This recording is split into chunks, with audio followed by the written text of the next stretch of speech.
And I'm going to tell you a story today about the Chief Joy Officer and the Eastern Princess. What is a Chief Joy Officer? But I'll start with what a Chief Joy Officer is not. None of these things are wrong. But on their own, I often define these as the plaster over the wound.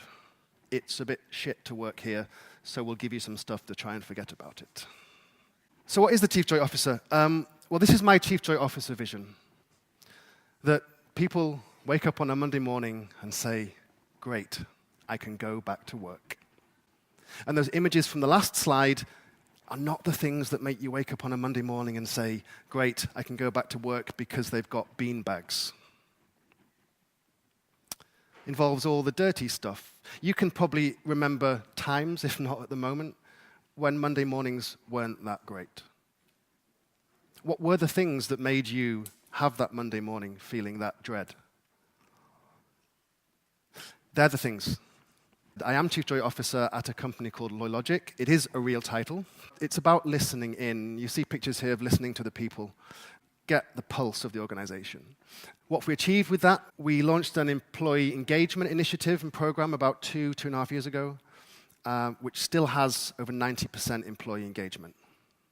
I want to tell you a story first. I was invited in to do some research, to spend one day with the company interviewing some people to find out what's it like here. She was in a very bad place. Explaining how there was infighting, there was this siloed mentality, she was constantly being overruled by her boss or her boss's boss, she was being thrown stuff that she didn't want. But that level of motivation, that level of stuff going on under the surface has an impact, right, on people's behavior. Turning up late for meetings, not engaging in social events.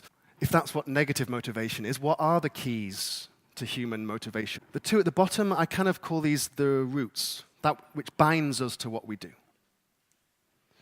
And the two at the top, I call, it's like harvesting the fruits of our labor. So therefore, I call this the roots and fruits methodology for releasing motivation at work. But what's the power of this, which must be good for business? But now I'm going to tell you the story.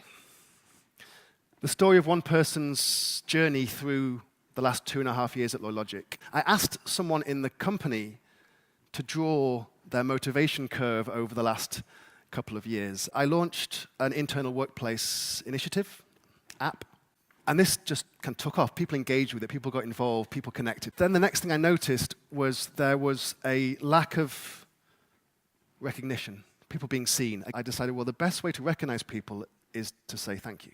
So I launched the Thank You initiative. But we also shifted the paradigm on the manager-employee relationship. So we don't have employees and managers anymore.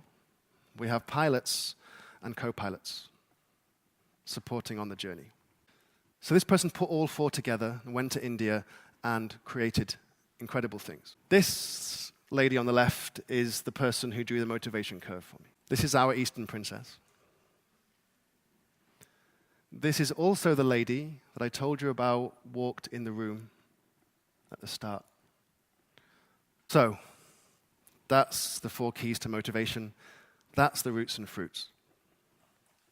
Thank you very much. Thank you very much, Max.